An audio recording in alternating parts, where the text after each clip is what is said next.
A biting October wind swept through the city, and Alex was in no condition to face it.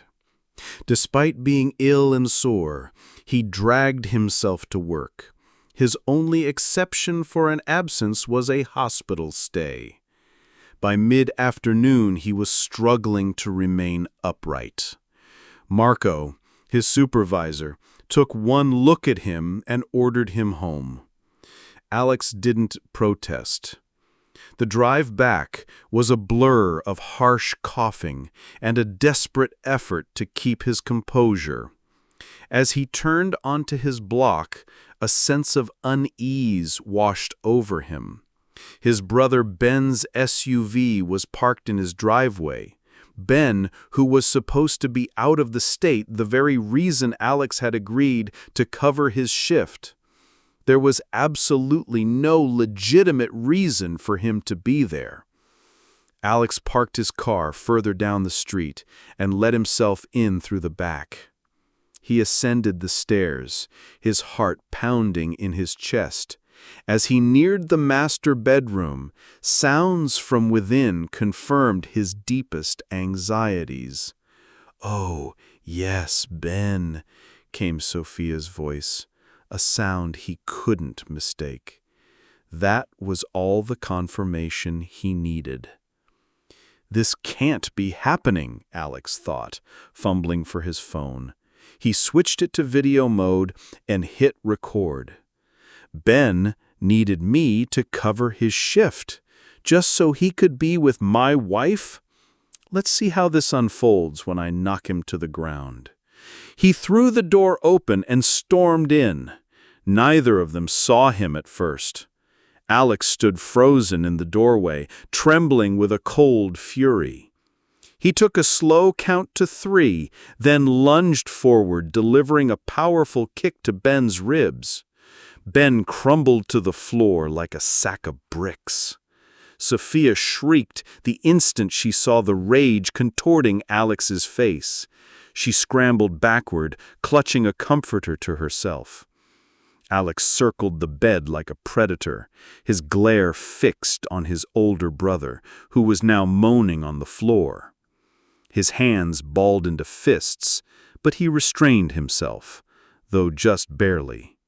He could almost hear the clang of a prison cell door if he took it any further. Ben lay paralyzed, too terrified to stir. Perhaps in their younger years he could have challenged Alex, but that time was long past. Alex's thoughts flashed back to Christmas 3 years prior. Ben had goaded him into an arm wrestling match before the entire family. "Time to show my kid brother who's really in charge," Ben had announced with a smirk. They took their places at the table. Ben had laughed confidently right up until Alex effortlessly pinned his arm, checked his watch, and then slammed Ben's hand down as if it were nothing. A stunned silence had fallen over the room. Ben had never forgiven him for that humiliation. It ignited a resentment in him, and he had been seeking retaliation ever since. In truth, Ben had always been the one to bully Alex. This betrayal had been festering for years. Ironically, Ben's own marriage disintegrated shortly thereafter. His wife discovered his infidelity, hired a private investigator, and left him without a second glance. 8 months later, Sophia married Alex. Alex hailed from a tightly knit family. His father, Richard, had started a construction business from scratch when Alex was just a boy. While it was a corporation on paper, it operated like a family affair. His mother, Maria, managed the finances. The children were Ben, the eldest, Alex, the middle child, and Chloe, the youngest. Love was present, but so was clear favoritism. Ben, as the firstborn, was the designated heir. Chloe was the cherished youngest. Alex was lost in the middle. Ben made sure Alex never forgot his place. Chloe seldom asked Ben for a ride, but once Alex got his driver's license, she depended on him entirely. It wasn't malicious, it was simply the family dynamic. Alex never complained. He wasn't resentful, but he recognized the established order. Ben would inherit the company. Chloe would be shielded and cared for. Alex realized he would have to forge his own path. Yet, after all his efforts to build his own life and future, he had come home sick and exhausted, only to find his own brother in his bed with his wife. There were no screams, no shouts. Ben hastily dressed and fled. Sophia silently gathered her belongings and was gone within 30 minutes. The house had been Alex's long before the marriage, and a solid prenuptial agreement ensured it was never in contention. Alex didn't pause. He immediately got in touch with his lawyer, granting him full power of attorney and providing explicit instructions. Then he disappeared. A few months later, the divorce was finalized. It was a clean, dispassionate break. Or so it seemed. But the story was far from over. He hadn't gone far, just enough to find breathing room and clear his mind. Before vanishing entirely, he paid one last visit to his parents' home.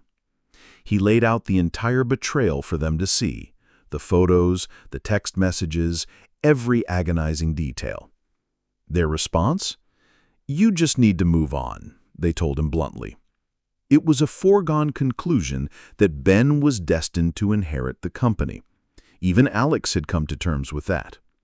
With this unspoken rule governing their lives, he was simply expected to step back for the sake of family harmony. His sister Chloe had also sided with Ben. Of course, they acknowledged his flaws, his selfishness and arrogance, but dismissed them as minor imperfections on a grand legacy. Alex choked down his pain and decided to let it go. He would feign happiness for Ben. He would pretend Sophia hadn't walked directly from his bed into his brother's. That very evening, she and her child moved in with Ben. "Don't make a scene," his father had warned him coldly. That was the final straw for Alex. The message was unmistakable. He was utterly alone. One by one, his family had closed ranks around Ben, painting him as the victim. In that moment, Alex made a silent pledge. He would not return until he had stripped them of everything. He could still hear their voices echoing in his memory. "In a couple of years, Ben will be running this company," his father Richard had declared. Yes, what he did was wrong, his mother Maria had conceded, but he's still our son. We're not abandoning him. You need to accept it. "Don't tear this family apart," Chloe had pleaded. "Ben is the successor. It's just how it is." Even Chloe, who once confided in Alex about Ben's mistreatment of others, had abandoned him. With her arms crossed and a cold expression, she had delivered the final blow. "So, she chose your brother. It happens. People move on," she'd said without a hint of sympathy. "Can you blame her? By the way, make sure the Peterson report is on my desk by Monday." The confrontation with Sophia had made everything exponentially worse. She admitted their affair began just weeks after she and Alex were married and had continued for months. "Most of the times you were covering for Ben at work, he was with me," she said, her voice like ice. Then, the ultimate betrayal. "I'm pregnant, and the baby is his." Alex was left shattered and humiliated, treated as mere collateral damage in their sordid tale. Yet no one in his family seemed to care. His parents welcomed Sophia and Ben with open arms, his own failed marriage erased from their history as if it never occurred. Its only mention was to rationalize how quickly Ben remarried. The family continued to send obligatory invitations to holidays and birthdays, but the warmth was gone. As long as he performed his duties at work, his presence was tolerated, nothing more. His last visit was on Thanksgiving, and it lasted less than 5 minutes before he was politely asked to leave. That night, Alex made 2 resolutions. First, he would no longer consider those people his family. Second, he would one day return and dismantle the empire they had built. The very people who should have supported him had turned their backs when he needed them most. He had always been the dependable son, the quiet brother, the peacemaker. But when they betrayed him, they chose their side, and it wasn't his. He would make them pay, and there would be no mercy. A week later, shouting erupted from Richard's office. "No! Where in the world is Alex?" Richard bellowed, his voice echoing through the building. Maria rushed in, startled. "What's wrong now?" she asked, glancing around. She hadn't heard from Alex in a while and assumed he was keeping a low profile. Richard slammed a file on his desk. "The Harrison project is a complete disaster. We're 5 weeks behind. The inspector just condemned last week's work. It all has to be torn out and redone. That's 80 grand lost, and another 3 weeks wasted. Where was Alex when this was happening?" Chloe burst in, her arms crossed tightly. "Hold on," she snapped. "The Harrison project was Ben's responsibility, not Alex's. Maybe you should be pointing fingers in the right direction." The room fell silent. And for the record, no one's heard from Alex in 3 weeks. His phone goes straight to voicemail. Even his supervisor hasn't heard from him.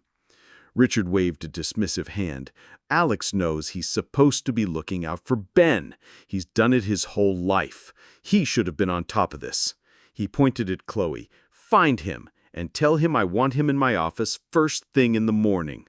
I am done with this nonsense." The next morning, Chloe stood nervously in her father's office. She had called and texted Alex relentlessly and even driven by his house, all to no avail. Now she had to deliver the bad news. Richard looked up, his gaze sharp. Maria sat beside him, her lips pressed into a thin line. Ben and Sophia stood nearby, attempting to look concerned, but their eyes betrayed their guilt. "Well," Richard demanded, "someone tell me where Alex is."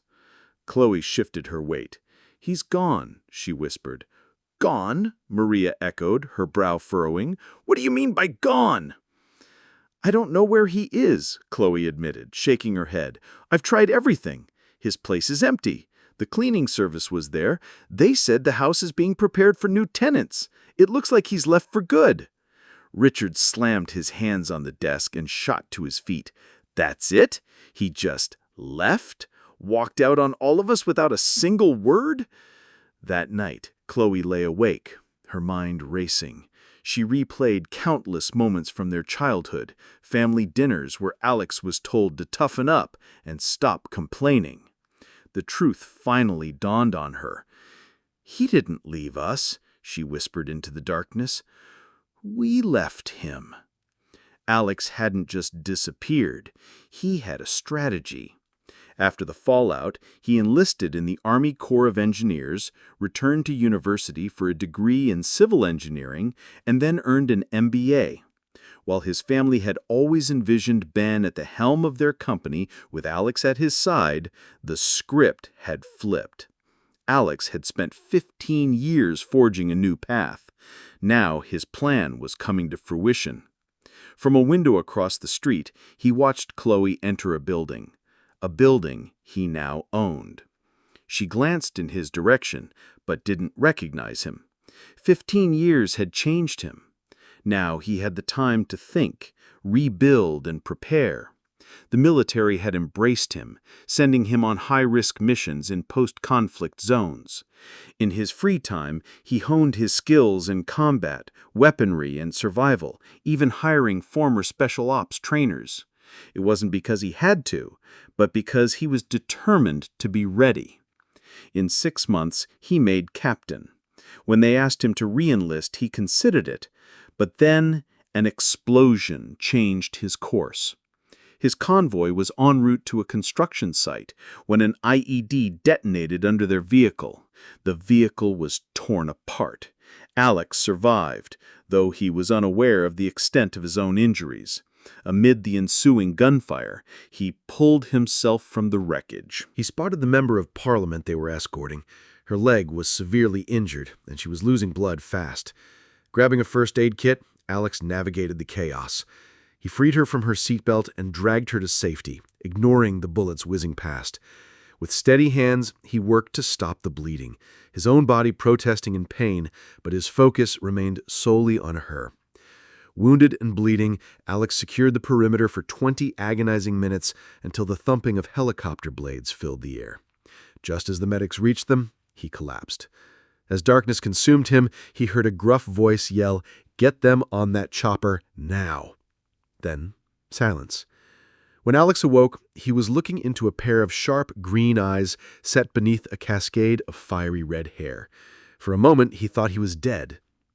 "Am I in heaven?" he murmured. The redhead smiled, raising an eyebrow. "Why would you assume that?"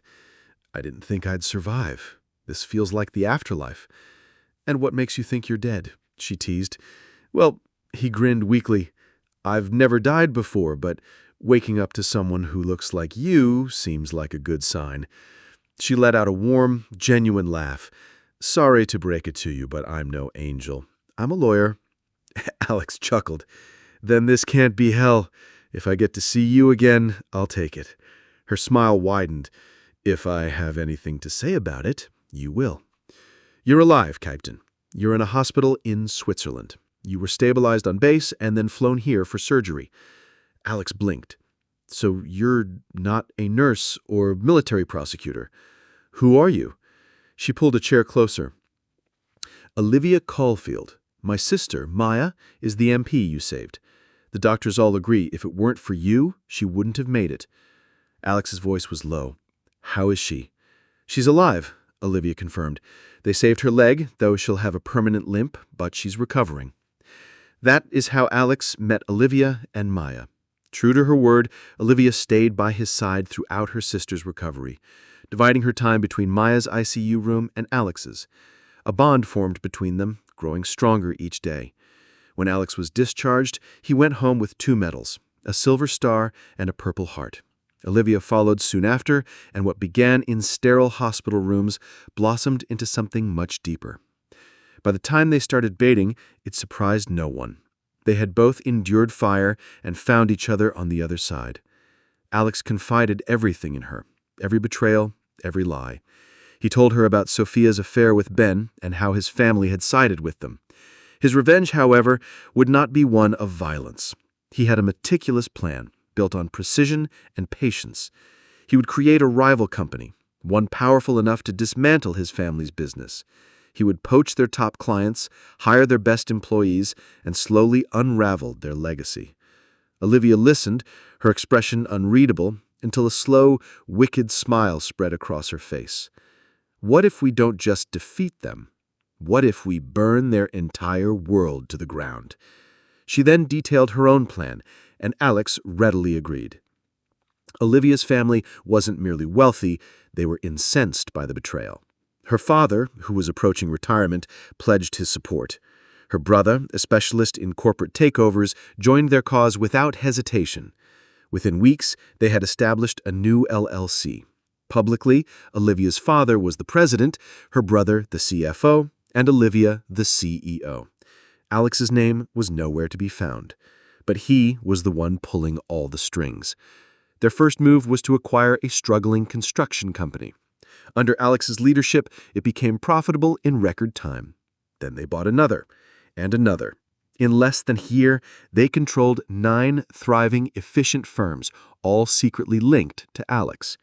He and Olivia grew closer. Weeks after their engagement, Alex sat in his car, parked across from Sterling Innovations, the company that bore his name, his heritage, his life. He looked at the building, knowing what was about to happen. He now possessed not just wealth, but power. And soon, he would have justice.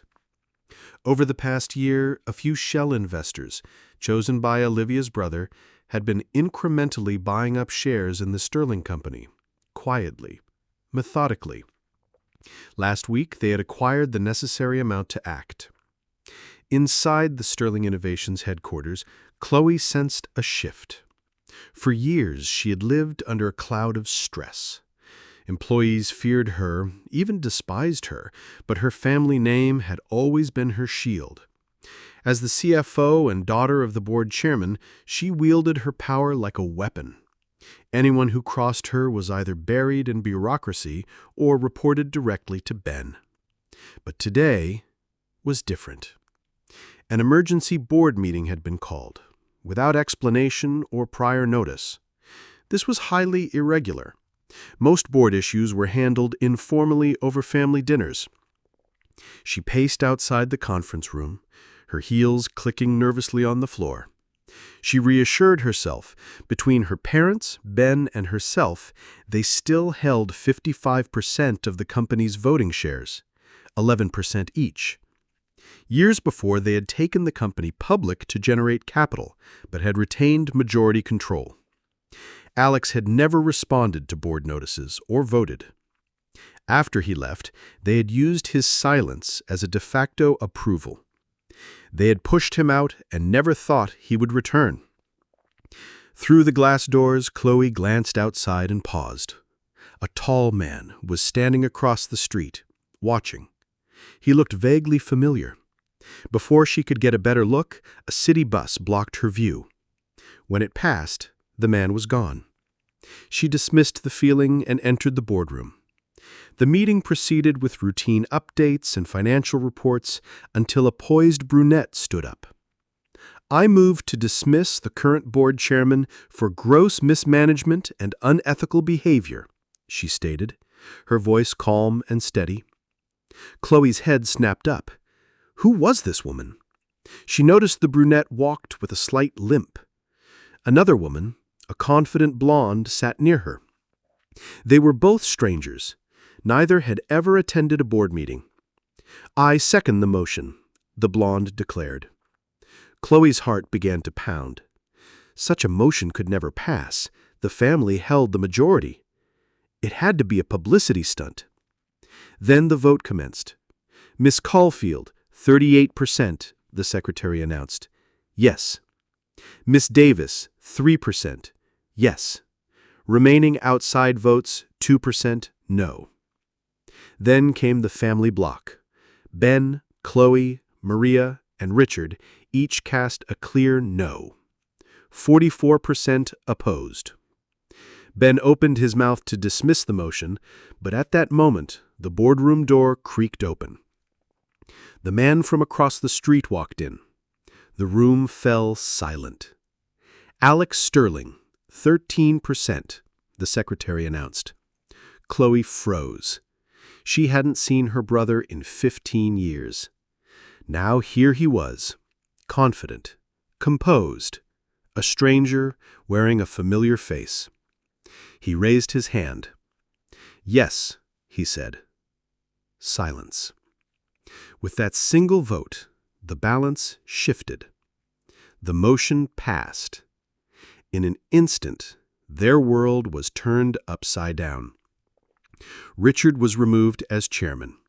Ben was fired as CEO. Chloe was replaced as CFO. The blonde took Ben's place, and the brunette took hers. There would be no bonuses, no farewells. They had 10 minutes to vacate the premises. To make matters worse, everything they owned, their homes, cars, company credit cards, belonged to the business, a structure set up years ago for tax advantages. Now, Alex was in control. They had 1 week to return everything. For Ben and Sophia, the deadline was 48 hours. As Alex calmly conducted the rest of the meeting, his family sat in stunned silence. They were stripped of their power, left only with their shares and the illusion of control.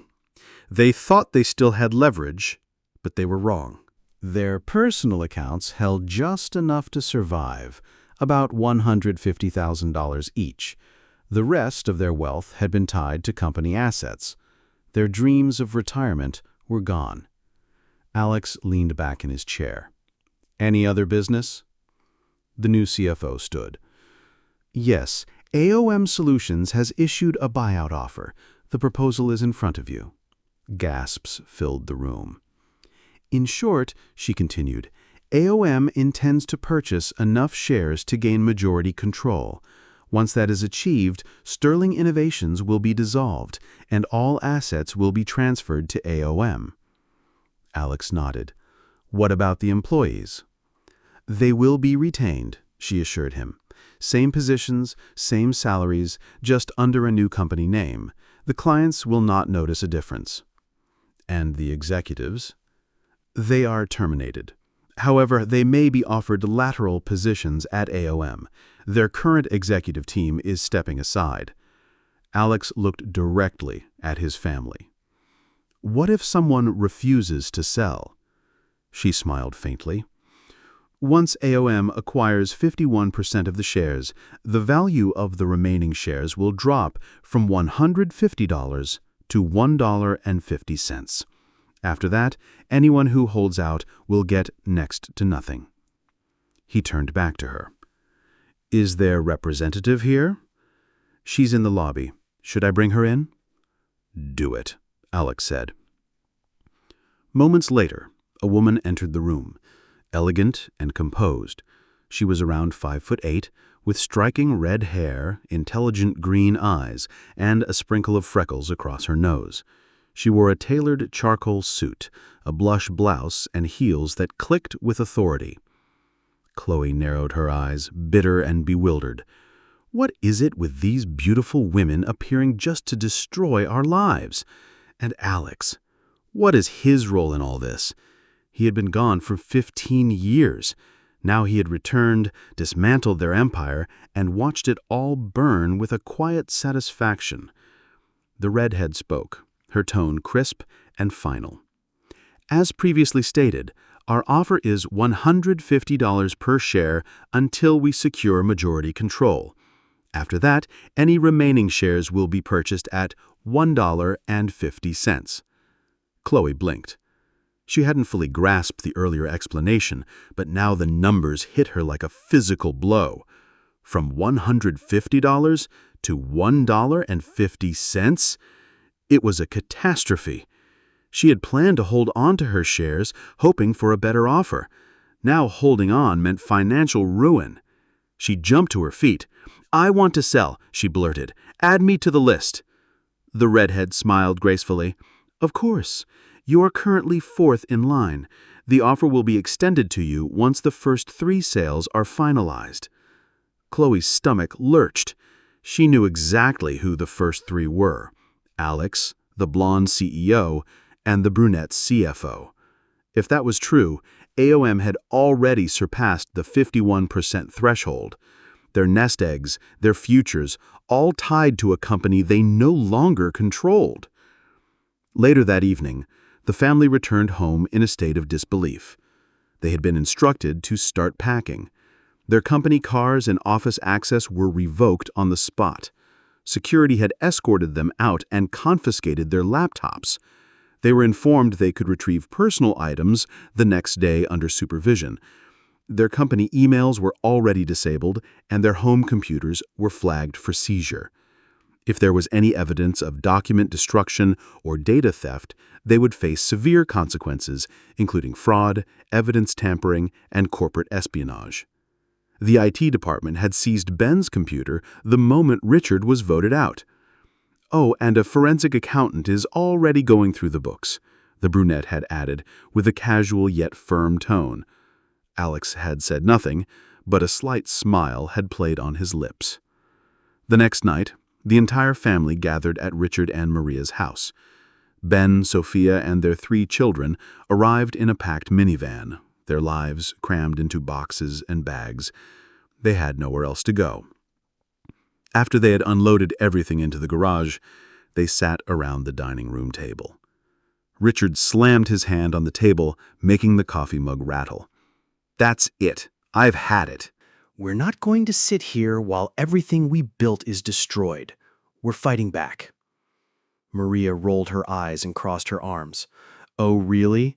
And how do you plan to do that, genius? Where do we even start? Richard leaned forward, his voice filled with fire. We'll get lawyers. We'll file lawsuits. We'll go in swinging. Chloe spoke up, her voice quiet but firm. Dad, our lawyers were on the company payroll. They're not with us anymore. We would have to start from nothing, and that's not cheap. We have some emergency funds, but a fight like this could go on for years. That money won't last. The room fell silent. Then Ben cracked his knuckles and leaned back, a smirk on his face. Well, maybe it's time I pay my little brother a visit. Face to face, clear the air. Sophia shot him a look colder than ice. Don't be an idiot. He turned, tilting his head. Why not? What's he going to do? Throw a memo at me? She didn't blink. The man in that boardroom is not the Alex you remember. He's changed. He's sharper, colder. If you go in there acting like a tough guy, you won't walk out the same. Ben's jaw tightened, but he remained silent. After another long pause, Chloe finally spoke, more to herself than anyone else. Maybe we should just talk to him. Every head in the room turned to her as if she had spoken an alien language. The silence was heavy and cold, like a slap in the face. She took a deep breath and continued, her voice steady. Maybe if we admitted what we did, if we gave a real apology, not some half-hearted excuse, maybe he'd give us one last chance. Not to fix everything, just enough so we're not left with nothing. Richard shot up from his chair as if he'd been struck. You want me to grovel? He roared. You want me to crawl to that backstabbing punk who turned his back on his own family? That kid spat in our faces, and now you want me to go begging like a pathetic loser? No way. I'd rather see this whole thing burn to the ground. Ben jumped in, not missing a beat. You've lost your mind, he snarled. After what he did, he stole the company right from under us, in front of the entire board. He made us look like fools. I'm not asking him for anything. I'll bury him before I shake his hand. Sophia crossed her arms, her face a mask of disgust. Ben is 10 times the man Alex ever pretended to be. I'm not lowering myself to beg that coward for a thing. He can rot in his fancy office for all I care. Maria finally spoke, her voice low and sharp, with an edge only a mother possesses. Chloe, I understand you're hurt. We all are. But this is not the time to give up. That boy jeopardized everything we've built, our name, our legacy. And you want to talk about mercy? She narrowed her eyes at Chloe, her voice like steel. No more talk of apologies, no more weakness. We take back what is ours, no matter what it takes. Chloe's voice was lost in the ensuing storm of legal strategies and smear campaigns. She said nothing more. Her decision had been made. The family was a sinking ship, and she was done going down with it. It had taken her years to see it, but the truth was now painfully clear. What they had done to Alex was far worse than a simple betrayal. They had cast him out, mocked him, and used him. By the time she realized the depth of their cruelty, it was too late. Her apology, if it ever held any meaning, was years overdue. The following morning, in a quiet downtown office, Maya Caulfield looked up from her computer as her assistant knocked softly. Ms. Caulfield, you have a visitor. Chloe Sterling is here. Maya raised her eyebrow. Chloe Sterling? The family's cold, polished poster child? Before she could react, Chloe stepped in, impeccably dressed in a navy pencil skirt and pale pink blouse. She looked every bit the executive, but Maya saw something deeper. She looked exhausted. Please, have a seat, Maya said, motioning to a chair. I can't say I was expecting you. Neither was I, Chloe said with a faint smile. I came hoping to see Alex. They said he was away, but that you might be willing to pass along a message. Maya's gaze was steady. That depends. He's not particularly eager to hear from your family, and frankly, I can't blame him. I've heard enough to form my own opinion. Chloe nodded. So, you and Alex are close? Yes, Maya confirmed. But not in the way you're thinking. He's like a brother to me. Chloe's features softened. How did you two meet? I could tell you, but not today. I have a company to run. Let's get to your message. Chloe took a slow breath. Tell him I need to talk. I know I don't deserve it, not after how I treated him. But I'm not a part of what the others are planning. I've walked away from it all. I don't want anything, I just want to say I'm sorry. Truly sorry. Her voice cracked, and she didn't try to hide her emotion. I'd missed my chance. He left before I could ever make it right. But if there's any chance he'll hear me out, even for just 5 minutes, it would mean everything. Maya steadied her. The guilt was real. After a moment, she nodded. He'll be back on Monday. I'll tell him you were here, and I'll try to convince him to meet with you. Thank you, Chloe whispered. Then, to her surprise, Maya smiled. You know what? Let's have dinner tonight. I'm new in town and could use the company. And I'm curious. Not just about what you want from Alex, but about what you've learned. Chloe blinked. You'd really do that? Yes. I think it's worth a conversation. What Chloe hadn't anticipated, what truly unsettled her, was the way Maya drew her in. There was something magnetic about her. Sharp, confident, and grounded. It captivated Chloe's attention in a way she hadn't experienced in years. She had always known who she was, but had never truly lived it. Her attraction to women had been a hidden part of her, suppressed by family pressure and societal expectations. Real connection had only ever happened behind closed doors. Dinner with Maya was no longer just about Alex. That evening, they met at a quiet bar, away from the city's noise. After 2 rounds of whiskey and a slow, open conversation, Maya leaned in, swirling her drink. So, Chloe, she asked, her eyes curious, what is it you truly want? Chloe didn't flinch. A second chance. Not to fix the past, that's impossible. But to be different now. I want Alex to know I've changed. Whether he forgives me or not, he needs to hear it. Maya tilted her head. You realize how convenient that sounds, don't you? How can I be sure this isn't just about leverage? You can't, but I'm not here to scheme. I'm here because I care. I want to understand his life, who he's become. I failed him before, and I lost him. I want to know the people he trusts, maybe even learn from them. If he sees you as family, maybe you can teach me how to be a sister.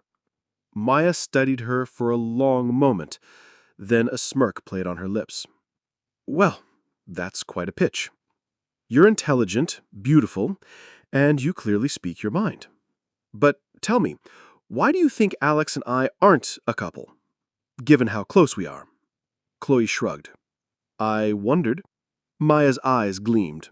I'll give you 2 reasons. First, he's happily engaged. Second, you're much more my type than he is. She winked. Chloe nearly dropped her glass. I see, she stammered. Maya's voice softened. We met in the military. He saved my life, pulled me from a burning vehicle. We both nearly died. My family took him in. Now, he's family. We didn't even know he served, Chloe said quietly. He was just gone one day. And then yesterday, he walked back into that room. I know, Maya said flatly. He didn't want you to know, and I understand why. After what your family did, I wouldn't have wanted any contact either. Chloe lowered her eyes. So, he's engaged? To my sister, Olivia. Chloe blinked.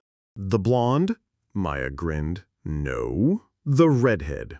You met her yesterday. Chloe's jaw dropped. That's Olivia? Maya nodded. She despises your family. Fiercely. She's brilliant, protective, and strategic. If you try anything, she'll see it coming and shut it down before you can even blink. Chloe managed a shaky laugh. So I need to win her over. Maya raised an eyebrow. You've already met her. That ship has pretty much sailed. Fantastic. Chloe muttered. That just makes everything easier. They left the bar and went to a cozy, tucked-away restaurant. Over wine and appetizers, the tension between them dissipated. Maya remained guarded, not revealing specifics about AOM, but Chloe didn't press. She wasn't looking for inside information. She was seeking something genuine, a connection with her brother and perhaps with Maya herself. By the time they finished dessert, Chloe leaned across the table. You said that if I want a chance to fix things with Alex, I have to get past Olivia. That's right, Maya said, sipping her wine. She's the one you need to convince. Well, I have a plan, Chloe said, her voice light but clear. Oh? Maya smirked. Do tell. How do you plan on making my fiery sister your biggest fan? Chloe's eyes sparkled. Simple. First, I win you over. Then, you help me with her. Maya laughed in surprise. That's bold. And how do you plan on winning me over? That's the easy part. I take you home, give you the best night of your life, and keep you busy all weekend. By Monday, you'll be singing my praises to Olivia. She'll hear all about how wonderful I am from you. Maya tilted her head, intrigued. And if I refuse? What if I don't believe you're serious? Then I'll prove it, Chloe said softly. I just shared something with you that I've never told anyone. Not my family, not a single friend. But I told you. That's how serious I am. I'm not playing games. I'll come out to people who will likely hate me for it, just for the chance to see my brother. If they cut me off for good, so be it. It will only confirm that I was right to leave. Maya held her gaze, then lifted her glass. To new beginnings, she said. Chloe clinked her glass against Maya's. To something real. Monday morning, Maya walked into the office looking as though she hadn't slept in days. Her steps were slow and her eyes were red, but she wore a smug smile. Across the room, Olivia called out, Good heavens, Maya! You look like you've been hit by a truck. What happened? 4 days, with no sleep, and every single minute was worth it. And if you think I look rough, you should see my new girlfriend. Olivia blinked, a mixture of confusion and amusement on her face. Wait, girlfriend? Since when? Who is she? I'll tell you, but only after I've had some coffee. Then I need to meet with you and Alex. Something important has come up. Say, 30 minutes in Alex's office? Sure. Get some caffeine. You look half dead. Exactly 30 minutes later, Maya stepped into Alex's office, still wearing that self-satisfied smile. Alex looked up. So, I hear there's a new woman in your life? Oh, you have no idea, Maya replied. She showed up on Thursday after you two left. We talked, had dinner, and the next thing you know, we'd spent the entire weekend together. She's incredible. And now we're together. Olivia leaned in. Come on, who is it? Maya paused, then said, Her name is Chloe Sterling. Alex froze. Olivia's face tightened. They both stared at her as if she'd just confessed to dating a criminal. My sister? Alex asked, his voice full of disbelief. Sort of. But hear me out. I didn't just jump into this. I made some calls, asked around. I knew a lot about her before our dinner. She changed after you left. She's deeply sorry. From what I've gathered, she's been carrying that guilt for a long time. Whether you believe her or not is up to you, but it wasn't just an act. I spoke to people with nothing to gain from lying. Like who? Olivia asked. Kate, Maya said. Alex's eyes narrowed. Kate from accounting? She hated Chloe. Exactly, Maya said. If even Kate says Chloe was a wreck after you left, that has to mean something. Alex nodded slowly. Fair point. Olivia frowned. But Chloe was never into women. This is unexpected. Not really, Maya said with a smirk. She's definitely into women, and she's dead serious.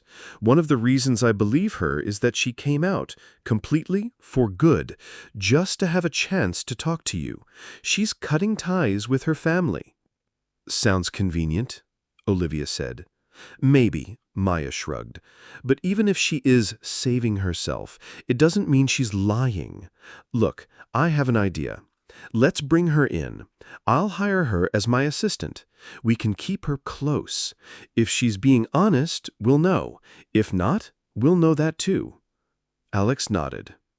Okay. But we monitor everything.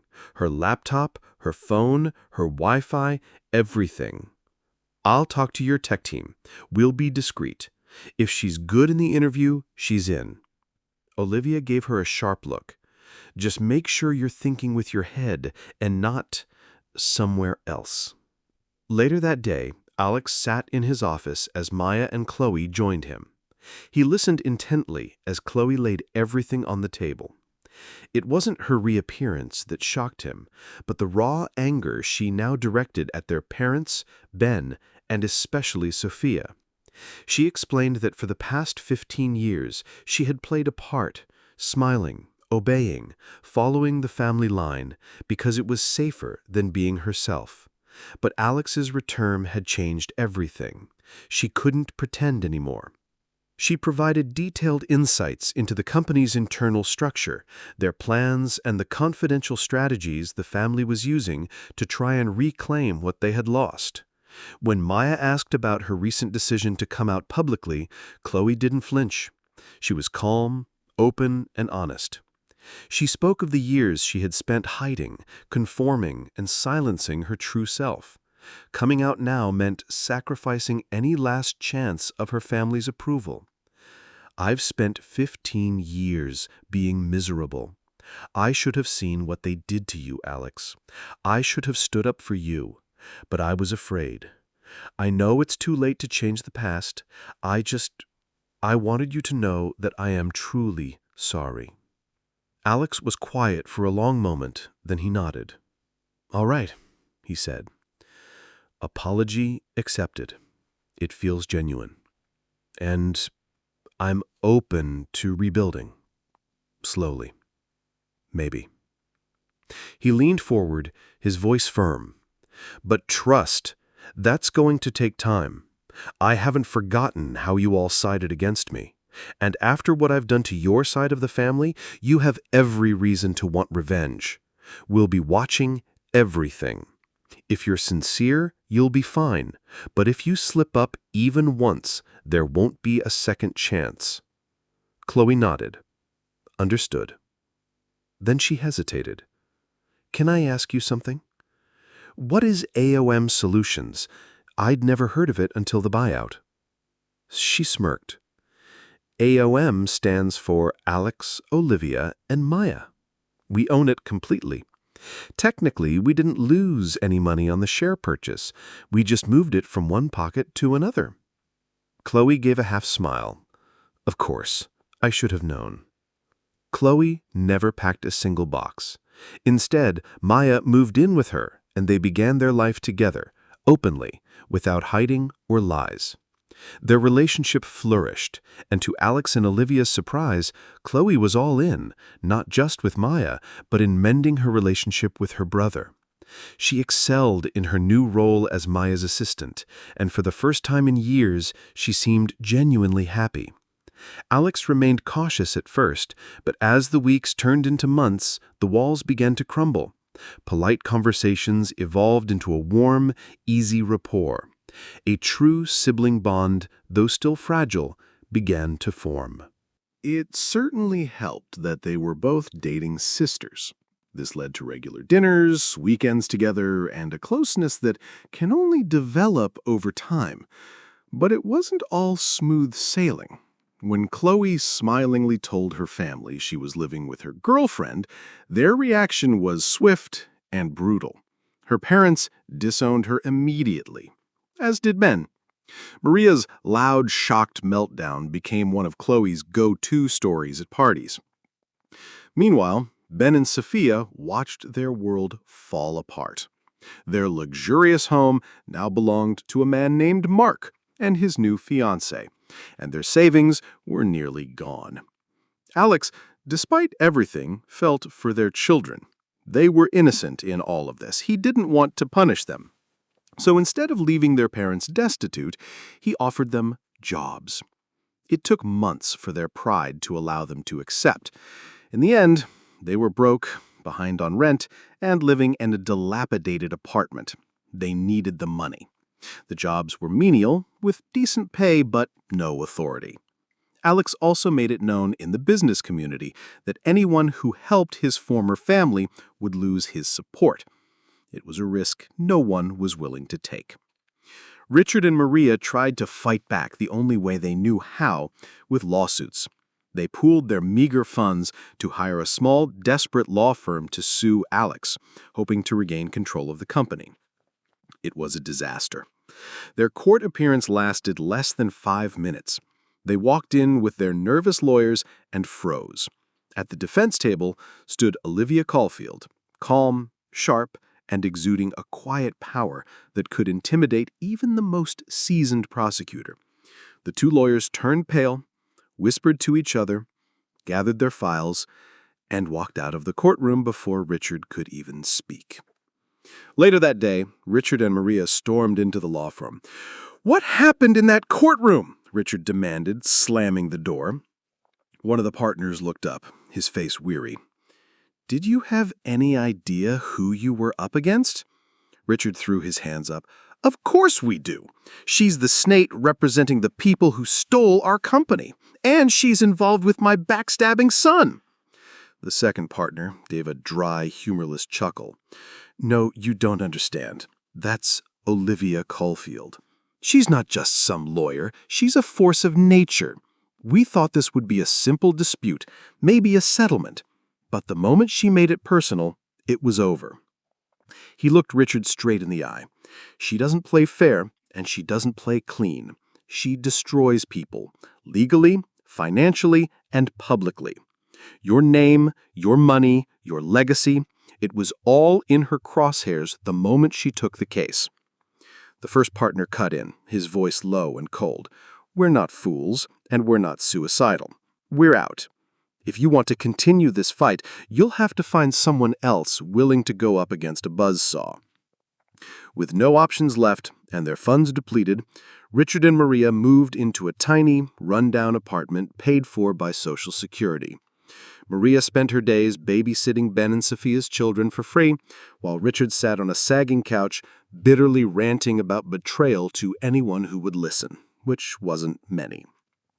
Alex hadn't spoken to either of them in years. One gray afternoon, Sophia appeared at one of Alex's smaller offices. She waited outside his door until he called her in. "May I come in, Mr. Sterling?" she asked, her voice small. "Sophia, sure. What can I do for you?" She stood stiffly, wringing her hands. "I wanted to ask if there's any way you would consider moving Ben back home. He's been working out of state for months, and we barely see him. When he is home, it's only for a day or so every few weeks. He's exhausted, and it's hurting our family." Alex sighed, resting his hands on the desk.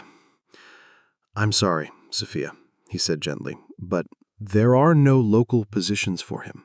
And even if there were, I wouldn't push someone else out to make room for him." That would mean taking a job from a loyal employee whose family depends on that income. I can't do that. Her face fell. The woman who had once exuded pride now looked utterly broken. She stepped closer, her voice trembling. "Please, Alex, Mr. Sterling, I know you can't stand us, and we deserve it. But I miss my husband. I'm begging you. I'll do anything. Just please, let him come home." She started to cry.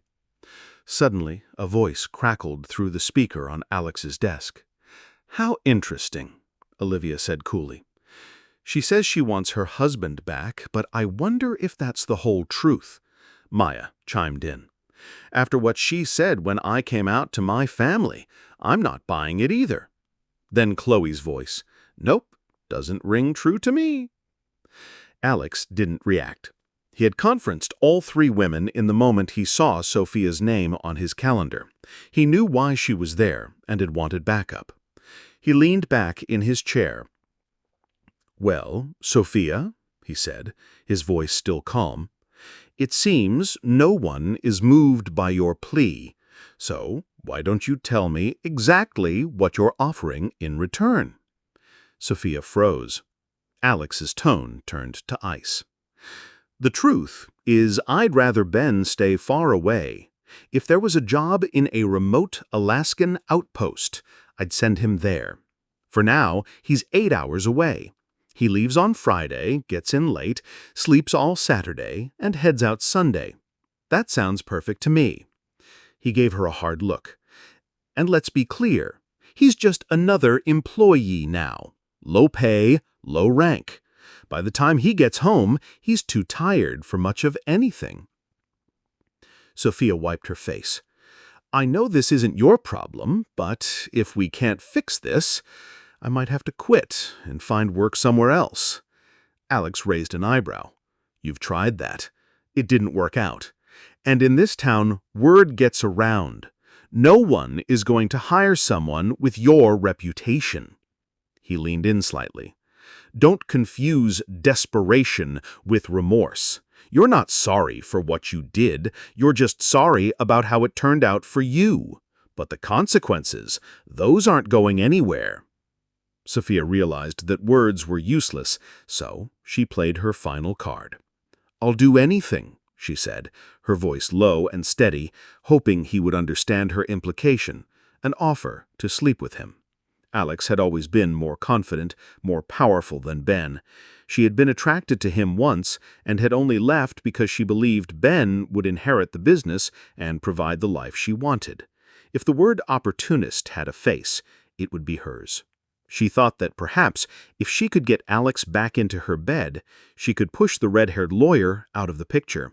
She missed the intimacy, the feeling of being wanted, and she was confident that, given the chance, she could make Alex desire her again. Before Alex could respond, Olivia's voice came through the speaker, smooth and mocking. "Well, well, darling, remember when we joked about adding a third? It might not be revenge, but hey, it could be fun." Sophia froze, the color draining from her face.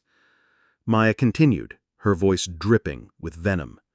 "Chloe and I were talking too. We were thinking about finding someone new to play with this weekend. Ben's out of town until Sunday night, right? Maybe you and Chloe can take her out on Saturday, and we can all have some fun on Sunday." Alex leaned back, a smirk on his face. "Works for me. You two have fun." "Fabulous," Maya said, as if they were just planning brunch. By Monday, Sophia stumbled into the office looking like a ghost, her eyes glassy and her face pale. She had barely crossed the threshold when Chloe looked up from her desk with a sweet, fake smile. "Good news," she said cheerfully. "Ben's out-of-town job is finishing up this week. Starting Monday, he'll be on a local project. You'll finally have him close by again." Sophia let out a shaky breath, for a fleeting moment, believing the storm had passed. But it hadn't. On Thursday afternoon, she burst into Alex's office, her face red and her hands trembling, clutching a crumpled envelope. "You cold-hearted monster!" she screamed. "He threw me out! He filed for divorce!" She slammed the papers on his desk, tears streaming down her face. "He's saying I'm unfit to be a mother!" Inside the envelope were explicit, brutal photographs of Sophia in various compromising positions with both men and women. The faces of the others were blurred, but hers was crystal clear. She broke down completely, screaming and begging, her voice echoing off the walls. People began to gather outside the office. Olivia, Maya, Chloe. They watched her unravel. Alex didn't move, didn't flinch. He just sat there, watching her burn. Eventually, her sobs subsided. Her shoulders shook, and her makeup was streaked. Then, Alex spoke, his voice as calm as a still lake. "Olivia," he said, his eyes fixed on Sophia, You're my counsel. What are my options here? This kind of outburst from one of my employees. Olivia stepped forward, her demeanor as cold as ice. Mr. Sterling, she said evenly, from what I can see, she has no grounds for a case, no proof of your involvement. This is a classic case of damage control. Play the victim, shift the blame, hope for sympathy. She turned to face Sophia. My advice? Terminate her employment. This constitutes a hostile workplace and a public outburst. We have it all on video. It's more than enough. Alex sighed, a look of disappointment on his face. I gave her a second chance. After everything, the cheating, the lying, leaving me for my brother, I still thought we could end this with some decency. But it turns out, Chloe was the only one worth saving. He looked Sophia dead in the eye. You're finished here. HR will escort you out. Your final paycheck will be ready. Sophia's face twisted in panic. You can't do this, she choked out. Ben kicked me out. He has a restraining order against me. If I lose this job, I'm ruined. I have nowhere to go, no one. She could see her future unraveling. No job meant no home. No home meant no custody of her children. At best, she would get supervised visits. At worst, she would be living out of her car, hoping not to be seen. But Alex was unmoved.